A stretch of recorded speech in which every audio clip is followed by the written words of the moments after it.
रोटी हो कि पराठा छोटू बड़ समस्त बहुत प्रिय होता है। तो मो झीर बहुत पसंद देखते से केमती निजे बनई। नमस्कार फ्रेंड्स, मो लिपि आपण मानक स्वागत करुँच मोर यूट्यूब चैनल लिपि होम किचन रे।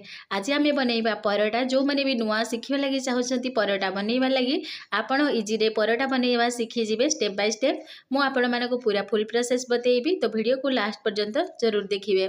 तो देखो फ्रेंड्स, एठे मु अटा नहीं जाइए गहमर अटा।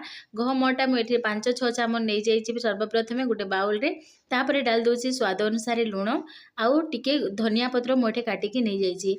और धनिया पत्र बिल्कुल ऑप्शनल अच्छी, आपड़ चाहिए धनिया पत्र स्किप कर दे पारिबे। बिना धनिया पत्र रे भी बनइबे, बहुत बढ़िया पराठा लगिवो। आउ पूरा परफेक्ट पराठा बनिकी मु आज आपको देखैबी। तो देखंतु एटे टिके टिके करके मु पानी डाल दउची।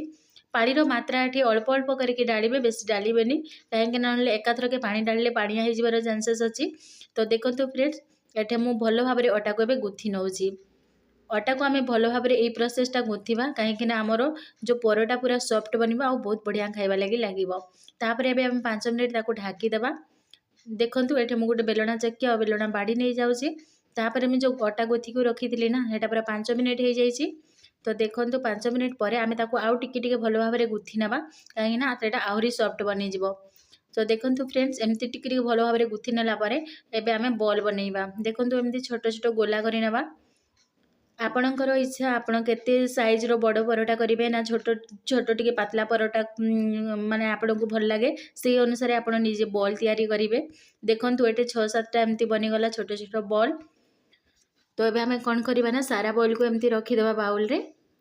तापर गोटे बॉल बाहर करके बाकी सब एमती फिर ढाकिकी रखा। आपको बॉल को खोला छाड़बेनी, नहीं तो टे माने एयर रे रहीगले से भल लग न था, टाइट टाइट हो जाए। तो आम कौन करबा ना, गोटे बॉल को लेकिन टे साइड साइड रे अटा देदेबा।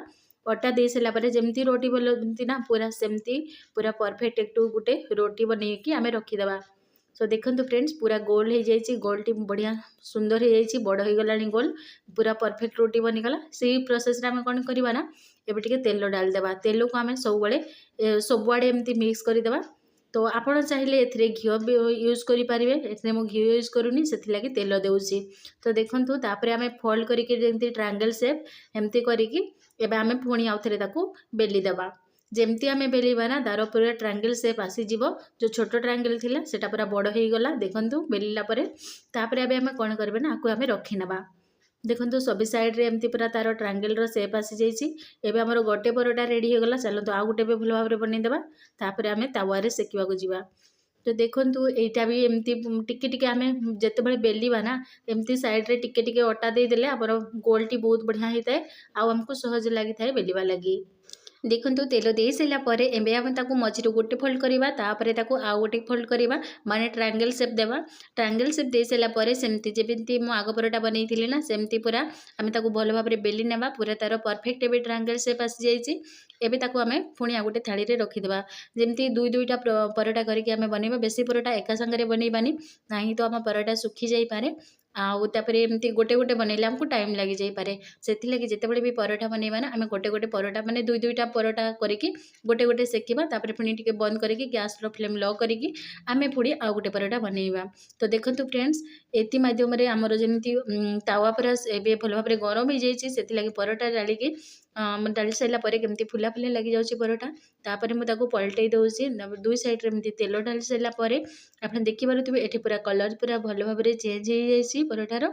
आउ एबे हमर परोटा पूरा परफेक्ट रेडी खाइबार लगी। तो चलतु एबे नेक्स्ट परोटा को मुझे तावा ऊपर रखी दउची। आप देखि पारुथिबे जेमती परोटा तावा ऊपर डालुची ना, तो केते सुंदर एबे पूरा फुली जाउची। अब एबे आमे ताको साइड साइड रे जस्ट तेल देबा, बेसी तेल देबानी, टिके टिके तेल देले परोटा पूरा फुली जिवो आ बढ़िया लागिवो। एटा जमा भी हार्ड रहबनी, पूरा सॉफ्ट अच्छी। तो देखो एमती भाव में मु सारे परोटा बनई दउची। आपणक घरे जदि परोटा केतेबेले बनवा लगी इच्छा हो, तो यही प्रोसेस रे बनंतु, परफेक्ट पूरा एमती सब परोटा बनिकी रेडी हेबो। तो आज आपण मानकु वीडियोटी केमती लागिला मते कमेंट करके निहाती बने बतेइबे। चलंतु मिलिबा नेक्स्ट वीडियो रे। Bye bye.